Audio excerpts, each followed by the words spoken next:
ಉಮ್ಮತ್ತೂರಿನಲ್ಲಿ United ಅಕಾಡೆಮಿಯ ನೂತನ ಶಾಲೆ ಲೋಕಾರ್ಪಣೆ.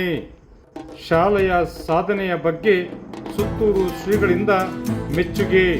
ಮಳವಳ್ಳಿ ತಾಲೂಕಿನ ಕುಂದೂರು ಗ್ರಾಮದ ಪ್ರತಿಷ್ಠಿತ ಯುನೈಟೆಡ್ ಅಕಾಡೆಮಿಯ 2ನೇ ಶಾಖೆ ಚಾಮರಾಜನಗರ ತಾಲೂಕು ಉಮ್ಮತ್ತೂರಿನಲ್ಲಿ ಮೇ 3ರಂದು ಭಾನುವಾರ ಸುತ್ತೂರಿನ ಪರಮ ಪೂಜ್ಯರಾದ ಶ್ರೀ ಶಿವರಾತ್ರಿ ದೇಶಿಕೇಂದ್ರ ಮಹಾಸ್ವಾಮಿಗಳ ದಿವ್ಯ ಸಾನ್ನಿಧ್ಯದಲ್ಲಿ ಹರಗುರುಚರ ಮೂರ್ತಿಗಳ ದಿವ್ಯ ಸಮ್ಮುಖದಲ್ಲಿ ಲೋಕಾರ್ಪಣೆಗೊಂಡಿತು. ಸುತ್ತೂರು ಶ್ರೀಗಳ ಸಂದೇಶ.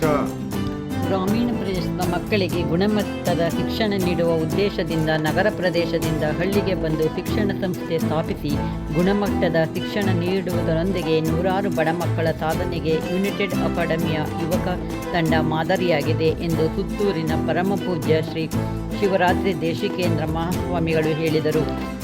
ಮಳವಳ್ಳಿ ತಾಲೂಕಿನ ಕುಂದೂರಿನಲ್ಲಿ ಯುನೈಟೆಡ್ ಅಕಾಡೆಮಿ ಸ್ಥಾಪಿಸಿ ಉತ್ತಮ ಶಿಕ್ಷಣ ನೀಡುವುದರೊಂದಿಗೆ ತಮ್ಮ 2ನೇ ಶಾಖೆಯನ್ನು ಉಮ್ಮತ್ತೂರಿನಲ್ಲಿ ಆರಂಭಿಸಿರುವುದು ಪ್ರಶಂಸನೀಯವಾಗಿದೆ. ಯುನೈಟೆಡ್ ಅಕಾಡೆಮಿಯ ವತಿಯಿಂದ ಮಕ್ಕಳಿಗೆ ಸಂಸ್ಕಾರಯುತ ಗುಣಮಟ್ಟದ ಶಿಕ್ಷಣ ದೊರೆಯಲಿ ಎಂದು ಅವರು ಈ ಸಂದರ್ಭದಲ್ಲಿ ಶುಭ ಹಾರೈಸಿದರು. ಪೋಷಕರಿಗೆ ಮಕ್ಕಳ ಶಿಕ್ಷಣ ಖರ್ಚುಗಳು ಹೊರೆಯಾಗದಂತೆ ವಿಶೇಷ ಯೋಜನೆ ರೂಪಿಸಿ ಪೋಷಕರಿಗೆ ಅನುಕೂಲವಾಗುವಂತೆ ಮಾಡಿರುವುದು ಹಾಗೂ ಗ್ರಾಮೀಣ ಭಾಗದ ಮಕ್ಕಳಿಗೆ ಆಧುನಿಕ ತಂತ್ರಜ್ಞಾನ ಬಳಕೆಯೊಂದಿಗೆ ಕನ್ನಡ ತಾಯಿ ಭಾಷೆಯೊಂದಿಗೆ ಆಂಗ್ಲ ಮಾಧ್ಯಮದಲ್ಲಿ ಶಿಕ್ಷಣ ನೀಡುತ್ತಿರುವುದು ಮಾದರಿ ಎಂದರು. ಈ ಭಾಗದ ಗ್ರಾಮೀಣ ಪ್ರದೇಶದ ಪೋಷಕರು ತಮ್ಮ ಮಕ್ಕಳನ್ನು ಇಂತಹ ಶಾಲೆಯಲ್ಲಿ ಶಿಕ್ಷಣ ಕೊಡಿಸುವುದರೊಂದಿಗೆ ತಮ್ಮ ಮಕ್ಕಳ ಸಾಧನೆಯೊಂದಿಗೆ ದೇಶಕ್ಕೆ ನಾಡಿಗೆ ಹುಟ್ಟಿದ ಊರಿಗೆ ಕೊಡುಗೆ ನೀಡಲಿ ಎಂದರು. ಕಾರ್ಯಕ್ರಮಕ್ಕೂ ಮುನ್ನ ಸುತ್ತೂರು ಶ್ರೀಗಳು ಯುನೈಟೆಡ್ ಅಕಾಡೆಮಿಯ ನೂತನ ಶಾಲೆಗೆ ಆಗಮಿಸಿ ಭಾರತಾಂಬೆ ಶ್ರೀ ಬಸವಣ್ಣನವರು ಭಾವಚಿತ್ರಕ್ಕೆ ಪುಷ್ಪನಮನ ಸಲ್ಲಿಸಿ ನಂತರ ನೂತನ ಶಾಲಾ ಕಟ್ಟಡವನ್ನು ಉದ್ಘಾಟಿಸಿ ಶುಭ ಹಾರೈಸಿ ನಂತರ ವಿಶೇಷ ನೂತನ ಶಾಲೆಯ ಹೋಮ ಪೂಜಾ ಸ್ಥಳಕ್ಕೆ ತೆರಳಿ ಪೂಜೆ ಸಲ್ಲಿಸಿ ನಂತರ ಯುನೈಟೆಡ್ ಅಕಾಡೆಮಿಯ ಸಂಸ್ಥಾಪಕರಾದ ಗುರುಮೂರ್ತಿ ಕೀರ್ತಿಕುಮಾರ್ ಕುಟುಂಬದವರು ಪಾದಪೂಜೆ ಸ್ವೀಕರಿಸಿ ಆಶೀರ್ವದಿಸಿದರು. ಕಾರ್ಯಕ್ರಮಕ್ಕೆ ಮುನ್ನ ಯುನೈಟೆಡ್ ಅಕಾಡೆಮಿಯ ಮಕ್ಕಳು ನಡೆಸಿಕೊಟ್ಟ ವಿವಿಧ ಸಾಂಸ್ಕೃತಿಕ ನೃತ್ಯ ಕಾರ್ಯಕ್ರಮಗಳು ಜನರ ಮನಸೂರೆಗೊಂಡವು. ನೂತನ ಶಾಲೆ ಲೋಕಾರ್ಪಣೆ ಕಾರ್ಯಕ್ರಮದಲ್ಲಿ ವಾಟಾಳ್ ಶ್ರೀಗಳು, ಮೈಸೂರಿನ ಕುಂದೂರು ಮಠದ ಶ್ರೀಗಳು, ಕುಂದೂರು ಬೆಟ್ಟದ ರಸಸಿದ್ದೇಶ್ವರ ಮಠದ ಶ್ರೀಗಳು, ದೇವಪಟ್ಟಣದ ಶ್ರೀಗಳು, ಹೆಗ್ಡೆ ಮಠದ ಶ್ರೀಗಳು, ಕುಂದೂರು ಗ್ರಾಮದ ಶ್ರೀಗಳು, ಮರಿಯಾಲ್ ಮಠದ ಶ್ರೀಗಳು, ಈ ಅಲ್ಸಳ್ಳಿ ಗವಿಮಠದ ಶ್ರೀಗಳು, ಆಂಗ್ಲಪುರದ ಶ್ರೀಗಳು ಸೇರಿದಂತೆ ಸುತ್ತಮುತ್ತಲಿನ ಮಠಗಳ ಹರಗೂರು ಚರಮೂರ್ತಿಗಳು, ಗಣ್ಯ ವ್ಯಕ್ತಿಗಳು, ಉಮ್ಮತ್ತೂರಿನ ಗ್ರಾಮಸ್ಥರು, ಯುನೈಟೆಡ್ ಅಕಾಡೆಮಿಯ ಶಿಕ್ಷಕರು, ಸಿಬ್ಬಂದಿ ವರ್ಗದವರು, ಮಕ್ಕಳು, ಉಮ್ಮತ್ತೂರಿನ ಸುತ್ತಮುತ್ತಲಿನ ಗ್ರಾಮಗಳ ಸಾವಿರಾರು ಜನರು, ಮುಖಂಡರು, ವಿವಿಧ ಸಂಘ ಸಂಸ್ಥೆಗಳ ಪದಾಧಿಕಾರಿಗಳು ಉಪಸ್ಥಿತರಿದ್ದರು.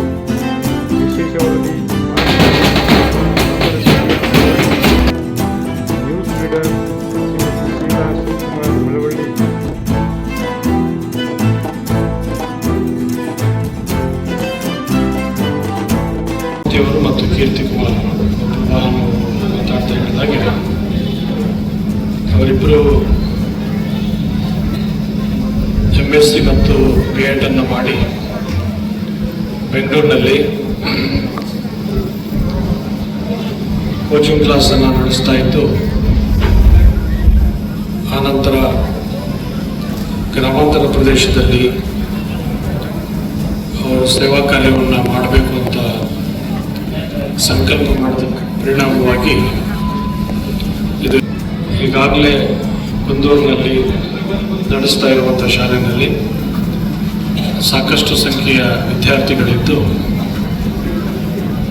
ಅದು ಶೈಕ್ಷಣಿಕವಾಗಿ ಉತ್ತಮವಾದಂತಹ ಶಿಕ್ಷಣವನ್ನು ನೀಡುವ ಜೊತೆಗೆ ಉತ್ತಮ ಸಂಸ್ಕಾರಗಳನ್ನು ಕೂಡ ನೀಡುವಂಥ ಕೆಲಸವನ್ನು ಮಾಡ್ತಾ ಇದೆ ಅನ್ನೋದನ್ನು ಮಾಡಿದ್ದಾರೆ.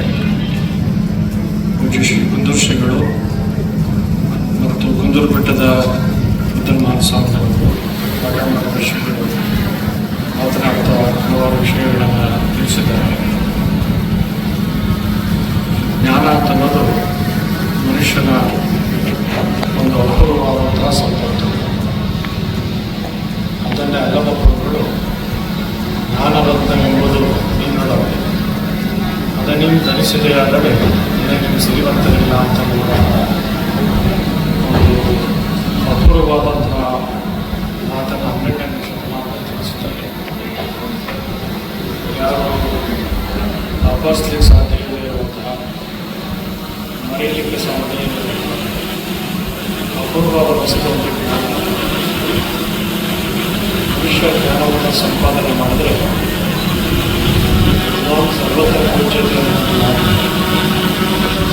ಯಾವ ಜ್ಞಾನಿ ಆಗ್ತಾನೋ ವಿದ್ವತ್ತನ್ನು ಸಂಪಾದನೆ ಮಾಡ್ತಾನೋ ಜಗತ್ತಿನ ಸಕಲ ಸಂಗತಿಗಳನ್ನು ತಿಳಿತಾನೆ ಅವರು ಎಲ್ಲಿ ಹೋಗ್ತಾನೆ ಅಲ್ಲಿ ಪೂಜನೆ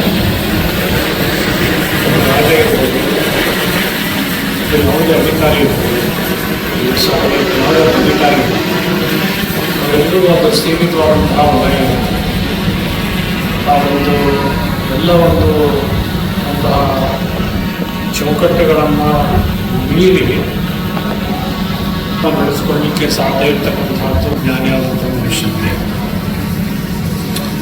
ಅದನ್ನು ಮಕ್ಕಳಿಗೆ ಉತ್ತಮವಾದಂಥ ಜ್ಞಾನದ ಸಂಪತ್ತನ್ನು ಕೊಡ್ತಕ್ಕಂಥ ಮುಖ್ಯವಾದದ್ದು. ಶ್ರೀಗಳು ಹೇಳಿದಾಗೆ ನಾವೇನು ಪುಸ್ತಕದ ಜ್ಞಾನವನ್ನು ಕಲಿತೇವೆ ಅದು ನಿಜವಾದ ಜ್ಞಾನ ಅಲ್ಲ. ಪುಸ್ತಕದ ಭಾಳ ಕಲಿತಾನೆ ಅಂದರೆ ಪುಸ್ತಕದ ಹುಳು ಅಂತ ಕರೀತಾರೆ. ಆ ಪುಸ್ತಕದ ಜ್ಞಾನ ಇರ್ತಕ್ಕಂಥದ್ದು ಮನುಷ್ಯ ತನ್ನ ಮನಸ್ಸಿನ ಆಲೋಚನೆಗಳನ್ನು ವಿಕಾಸ ಮಾಡಿಕೊಳ್ಳಲಿಕ್ಕೆ ಅವಕಾಶವನ್ನು ಕಲ್ಪಿಸಿಕೊಡುವಂತಹದ್ದು.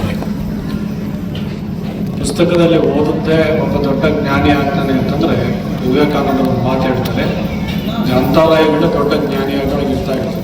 ಏಕೆಂದರೆ ಗ್ರಂಥಾಲಯದ ಎಲ್ಲ ಪುಸ್ತಕಗಳು ಇರುತ್ತೆ, ಫಿಲಾಸಫಿ ಇರುತ್ತೆ, ಹಿಸ್ಟ್ರಿ ಇರುತ್ತೆ, ಮ್ಯಾಥಮೆಟಿಕ್ಸ್ ಇರುತ್ತೆ, ಬಯಾಲಜಿ, ಬಾಟನಿ ಎಲ್ಲ ಇರುತ್ತೆ.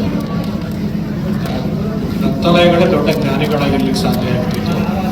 ಆದ್ದರಿಂದ ಗ್ರಂಥಗಳನ್ನು ಇರೋದನ್ನು ಗ್ರಹಿಸೋದೇ ಮುಖ್ಯ ಅಲ್ಲ, ತಾನು ಪಡೆದುಕೊಂಡಂತಹ ಜ್ಞಾನವನ್ನು ಜೀವನದಲ್ಲಿ ಹೇಗೆ ಅಂತ ಸದುಪಯೋಗ ಮಾಡ್ಕೊತಾನೆ, ಅದನ್ನು ಹೇಗೆ ಇದನ್ನು ತಿಳಿಸ್ತಾನೆ ಅನ್ನೋದ್ರ ಮೇಲೆ ನನ್ನ ಕಲಿಬೇಕಾದದ್ದು ತುಂಬ ಅಗತ್ಯವಾದಂಥದ್ದು. ಇವತ್ತು ಸೋಷಿಯಲ್ ಮೀಡಿಯಾದಿಂದ ಆರ್ಟಿಫಿಷಿಯಲ್ ಇಂಟೆಲಿಜೆನ್ಸ್ ಎಲ್ಲ ಬಂದಿರೋದ್ರಿಂದ ಕಲೀಲಿಕ್ಕೆ ಬೇಕಾದಷ್ಟು ಅವಕಾಶಗಳಿದೆ. ಆದರೆ ಕಲಿಯುವಂಥ ಮನಸ್ಸು ಬೇಕು. ನಿನ್ನೆ ಒಂದು ಪುಸ್ತಕ ಬಿಡುಗಡೆ ಕಾರ್ಯಕ್ರಮ ಇತ್ತು. ಅಲ್ಲಿ ಎಲ್ಲರೂ ಹೇಳೋದೇನು ಅಂತಂದರೆ, ನಾವು ಓದುವಂತಹ ಪ್ರವೃತ್ತಿಯನ್ನು ಯಾವುದೇ ಕಾರಣಕ್ಕೂ ಬಿಡಬಾರದು ಹಾಗೆ ಅಂತೇಳಿ ಅವ್ರು ಹೇಳ್ತಾ ಇದ್ರು. ಓದುವಾಗ ನಮ್ಮ ಇಸ್ರೋದ ಅಧ್ಯಕ್ಷರಾಗಿದ್ದಂತಹ ಕಿರಣ್ ಕುಮಾರ್ ಅವರು ಕೂಡ ಕಾರ್ಯಕ್ರಮಕ್ಕೆ ಬಂದಿದ್ದರು. ಅವರೊಂದು ಮಾತು ಹೇಳ್ತಾ ಇದ್ರು, ಮನುಷ್ಯ ಒಂದು ಪುಸ್ತಕವನ್ನು ಓದುವಾಗ ನಾವು ಇಂಟರ್ನೆಟ್ಟಲ್ಲಿ ಅಥವಾ ಸೋಷಿಯಲ್ ಮೀಡಿಯಾದಲ್ಲಿ ಯಾವುದಾದ್ರು ಓದ್ತಾ ಇದ್ದರೆ ಅದಕ್ಕೆ ಪೂರಕವಾದಂಥ ಒಂದು ಪಿಕ್ಚರ್ ಕೊಡ್ತಾರೆ. ಆ ಚಿತ್ರ ಕೊಟ್ಟಾಗ ಆ ಚಿತ್ರಕ್ಕೆ ಮನಸ್ಸು ಅಲ್ಲಿಗೆ ಒಂದು ಕನ್ಫೈನ್ ಆಗುತ್ತೆ. ಆದರೆ ಅಂಥದ್ದೇನೂ ಇಲ್ಲದೆ ಮನುಷ್ಯ ಒಂದು ಪುಸ್ತಕ ಓದುವಂಥ ಸಂದರ್ಭದಲ್ಲಿ ಅದು ಆತನ ಮನಸ್ಸಿನಲ್ಲಿ ಹೊಸ ಹೊಸ ರೂಪಗಳನ್ನು ಪಡೆದುಕೊಳ್ಳಿಕ್ಕೆ ಸಾಧ್ಯ ಆಗುತ್ತೆ. ಇವತ್ತು ರಾಮಾಯಣ ಇರ್ಬೋದು, ಮಹಾಭಾರತ ಇರ್ಬೋದು, ಬಸವಣ್ಣವರ ವಚನ ಇರ್ಬೋದು, ತಂದೆ ತಾಯಿ ಯಾವುದೇ ಒಂದು ವಚನ ಇರ್ಬೋದು, ಅದನ್ನು ಓದುವಂಥ ಸಂದರ್ಭದಲ್ಲಿ ಆತನ ಮನಸ್ಸಿನಲ್ಲಿ ವಿಶಾಲವಾದಂಥ ಕಲ್ಪನೆಗಳು ಬರಲಿಕ್ಕೆ ಸಾಧ್ಯ ಆಗುತ್ತೆ. ಜಗತ್ತಿನ ವಿಸ್ತಾರವನ್ನು ಅರ್ಥ ಮಾಡಿಕೊಳ್ಳಲಿಕ್ಕೆ ಸಾಧ್ಯ ಆಗುತ್ತೆ. ಹಾಗೆ ನೇರವಾದಂಥ ಓದು ಮನುಷ್ಯನ ಬೌದ್ಧಿಕ ವಿಕಾಸಕ್ಕೆ ಅವಕಾಶವನ್ನು ಕಲ್ಪಿಸುತ್ತೆ ಅಂತೇಳಿ ಕಳೆದ 3 ದಿವಸಗಳ ಹಿಂದೆ ಬೆಂಗಳೂರಿನಲ್ಲಿ ಒಂದು ಕಾರ್ಯಕ್ರಮ ಇತ್ತು. ಅಲ್ಲಿ ಗುರುರಾಜ್ ಕರ್ಜಿ ಅವರಿಗೆ ವಚನ ಸಾಹಿತ್ಯ ಶ್ರೀ ಪ್ರಶಸ್ತಿ ಪುರಸ್ಕಾರ ಇತ್ತು. ಅವ್ರ ಬಗ್ಗೆ ಭಾಳ ಒಳ್ಳೆಯ ಮಾತುಗಳನ್ನು ಎಲ್ಲರೂ ಹೇಳಿದರು. ಎಲ್ಲರೂ ಒಳ್ಳೆಯ ಮಾತುಗಳನ್ನು ಹೇಳಲಿಕ್ಕೆ ಕಾರಣವಾಗಿರುವಂಥ ಒಂದು ಅಂಶ ಅಂತಂದರೆ, ಅವರು ಚಿಕ್ಕ ಮಗುವಾಗಿದ್ದಾಗ ತಾಯಿ ಅವರನ್ನು ಆಡಿಸ್ತಾ ಇದ್ದ ಸಂದರ್ಭದಲ್ಲಿ ವಿರಾಮ ಸಿಕ್ಕಿದಾಗೆಲ್ಲ ಆಕೆ ಮಲಗಿದಾಗ ಎದೆ ಮೇಲೆ ಮಲಗಿಸ್ಕೊಂಡು, ಕುಳಿತಾಗ ಎದೆಗೆ ಹಪ್ಕೊಂಡು ಕತೆ ಹೇಳ್ತಾ ಇದ್ದು. ರಾಮಾಯಣ ಇರ್ಬೋದು, ಮಹಾಭಾರತ ವಚನಗಳಿರ್ಬೋದು, ಶರಣಗಳಿರ್ಬೋದು, ದಾಸರಿರ್ಬೋದು, ಕತೆಗಳನ್ನು ಹೇಳ್ತಾ ಇದ್ರು. ಕತೆ ಹೇಳುವಾಗ ಒಂದು ಪ್ರಶ್ನೆ ಕೇಳ್ತಾ ಇದ್ರು. ನಾನು ಹೇಳ್ತಾ ಇದ್ದೀನಿ, ಎಲ್ಲ ನಿನ್ನ ಕಣ್ಮುಂದೆ ಚಿತ್ರ ಬರ್ತಾ ಇದೆಯಾ ಅಂತ ಕೇಳ್ತಾ ಇದ್ರು. ಬರ್ತಾ ಇದೆ ಅಂತಂದರೆ ಕತೆ ಮುಂದುವರಿಸ್ತಾ ಇದ್ದು, ಇಲ್ಲಾಂದ್ರೆ ಕತೆ ನಿಲ್ಲಿಸ್ಬಿಡ್ತಾ ಇದ್ರು. ಅಂದರೆ ಸಣ್ಣ ಮಗುವಾಗಿದ್ದಾಗ ಕೂಡ ಅಮ್ಮ ಹೇಳುವಂತಹ, ಅಜ್ಜಿ ಹೇಳುವಂಥ ಕತೆಗಳ ಮೂಲಕವಾಗಿ ನನ್ನದೇ ಆದಂತಹ ಭಾವನೆಗಳಿಂದ ನಾನು ಆ ದೃಶ್ಯಗಳನ್ನು ಸೃಷ್ಟಿ ಮಾಡ್ಕೊಳ್ತಾ ಇದ್ದೆ. ಹಾಗೆ ಓದು ಮನುಷ್ಯನ ಭೌತಿಕ, ಮಾನಸಿಕ ಎಲ್ಲ ವಿಕಾಸಗಳಿಗೆ ಅವಕಾಶವನ್ನು ಕಲ್ಪಿಸುವಂತಹದ್ದು. ಅಂತಹ ಉತ್ತಮವಾದಂತಹ ಜ್ಞಾನವನ್ನು ನೀಡುವಂಥ ಸಂಸ್ಥೆಗಳು ಅಗತ್ಯ ಇದೆ. 4 ಗೋಡೆಗಳ ತರಗತಿಗಳ ನಡುವೆ ಕಲಿಯೋದಕ್ಕಿಂತ ಗೋಡೆಯಿಂದ ಹೊರಗೆ ಬಂದು ಕಲಿಯುವಂತಹದ್ದು ಸಮಾಜ ವಿಜ್ಞಾನ ಇರ್ಬೋದು, ಜಗತ್ತಿನ ವಿಚಾರಗಳು ಕಲಿತಕ್ಕಂತಹದ್ದು ಬಹಳ ಇದೆ.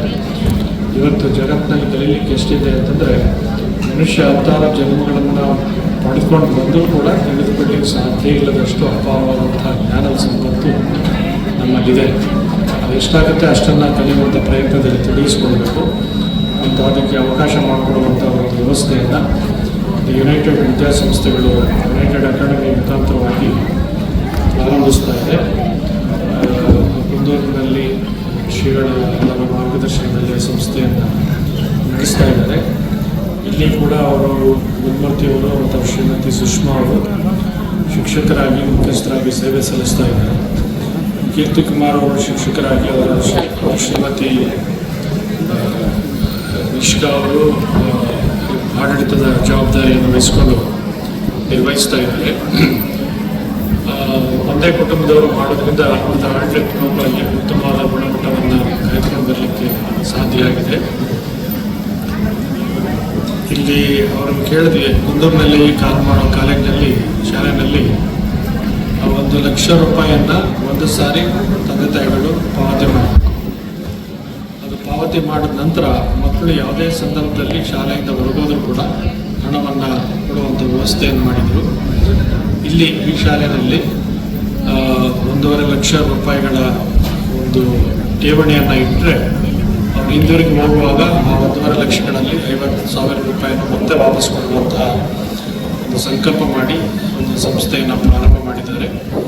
ಅದರ ತಂದೆ ತಾಯಿಗಳಿಗೆ ಪ್ರತಿ ತಿಂಗಳು ಪ್ರತಿ ವರ್ಷ ಆರ್ಥಿಕ ಹೊರೆ ಇಲ್ಲದ ಹಾಗೆ ಒಮ್ಮೆ ಅದಕ್ಕೆ ಬೇಕಾದಂಥ ರೂಪಾಯಿಗಳನ್ನು ಕೊಟ್ಟರೆ ಮತ್ತೆ ಮಕ್ಕಳು ಶಾಲೆಯಿಂದ ಹೊರಗೆ ಬರುವಾಗ ಹಣವನ್ನು ಅದರ ಒಂದು ಭಾಗವನ್ನು ಹಿಂದೆ ಪಡ್ಕೊಳ್ಳುವಂಥ ಒಂದು ಅವಕಾಶವನ್ನು ಕಲ್ಪಿಸಿರ್ತಕ್ಕಂಥದ್ದು ಈ ಸಂಸ್ಥೆಯ ಒಂದು ವಿನೂತನವಾದಂಥ ಕ್ರಮ ಹಾಗೆ ಅಂತೇಳಿ, ಇದರಿಂದ ಮಕ್ಕಳನ್ನು ಚೆನ್ನಾಗಿ ಓದಿಸಬೇಕು ಅಂತಕ್ಕಂತಹ ಗ್ರಾಮೀಣ ಪ್ರದೇಶದ ಪೋಷಕರಿಗೂ ಕೂಡ ಇದು ಹೆಚ್ಚು ಅನುಕೂಲಕರವಾದಂತಹ ಸಂಗತಿಯಾಗಿದೆ. ಆ ಕಾರ್ಯಕ್ರಮವನ್ನು ರೂಪಿಸಿರುವಂತಹ ಸಂಸ್ಥೆಯ ಎಲ್ಲ ಪದಾಧಿಕಾರಿಗಳನ್ನು ಈ ಸಂದರ್ಭದಲ್ಲಿ ಅಭಿನಂದಿಸಿ ಪೂಜ್ಯ ಶ್ರೀಗಳೆಲ್ಲ ಕಾರ್ಯಕ್ರಮಕ್ಕೆ ಆಗಮಿಸಿದ್ದಾರೆ. ಈ ಕಾರ್ಯಕ್ರಮ 10 ಗಂಟೆಗೆ ಪ್ರಾರಂಭ ಆಗಬೇಕಾಗಿತ್ತು. ಆದರೆ ಶಿವಕುಮಾರ್ ಮತ್ತು ಗುರುಮೂರ್ತಿಯವರೆಲ್ಲ ಆಹ್ವಾನ ಮಾಡಿದಾಗ ಈ ಕಾರ್ಯಕ್ರಮ ಇರುತ್ತೆ ಅಂತ ಕಲ್ಪನೆ ಕೂಡ ಇರಲಿಲ್ಲ. ಅವ್ರು ಬರೋದು ಸುಮ್ಮನೆ ಶಾಲೆಗೆ ಭೇಟಿ ಕೊಡೋದು ಹೋಗೋದು ಅಷ್ಟೇ ಅಂತ ಹೇಳಿದರು. ಅದರ ಮ್ಯಾಗ ಸುಮ್ಮನೆ ಹೋಗುತ್ತಾರೆ ಅಂತೇಳಿ ಅವಕಾಶಗಳಿಂದ ಹೋಗೋಣ ಅಂತ ಇಲ್ಲಿ ಬಂದಮೇಲೆ ಇದನ್ನೆಲ್ಲ ನೋಡಿ ಕಾರ್ಯಕ್ರಮವನ್ನು ರೂಪಿಸಿದ್ದಾರೆ. ಪೂಜ್ಯ ಸ್ವಾಮೀಜಿಯವರೆಲ್ಲ ಹೆಚ್ಚಿನ ಸಂಖ್ಯೆಯಲ್ಲಿ ಕಾರ್ಯಕ್ರಮದಲ್ಲಿ ಉಪಸ್ಥಿತರಿದ್ದರು. ಈ ಸಂಸ್ಥೆ ಚೆನ್ನಾಗಿ ಇಲ್ಲಿ ಕಲಿಯುವಂತಹ ಮಕ್ಕಳಲ್ಲಿ ಒಳ್ಳೆಯ ಸಂಸ್ಕಾರಗಳು, ಉತ್ತಮವಾದಂತಹ ಜ್ಞಾನದ ಸಂಪತ್ತು, ಗುರು ಹಿರಿಯರಲ್ಲಿ ಒಂದು ರೀತಿಯ ಶ್ರದ್ಧೆ ಭಕ್ತಿಗಳು ಎಲ್ಲ ಸಾಂಸ್ಕೃತಿಕ ಹಿನ್ನೆಲೆಯಲ್ಲಿ ಮಕ್ಕಳು ಬದುಕನ್ನು ರೂಪಿಸಿಕೊಂಡು ಅದಕ್ಕೆ ಬೇಕಾದಂಥ ಅವಕಾಶಗಳಲ್ಲಿ ನಿರ್ಮಾಣ ಮಾಡಿ ಸಂಸ್ಥೆ ಯಶಸ್ಸಿಗೆ ಮತ್ತೊಮ್ಮೆ ಕೋರಿ ಭಗವಂತನ ಬಗ್ಗೆ ನಿಮಗೆಲ್ಲ ಇರಲಿ ಅಂತ ಹಾರೈಸಿದ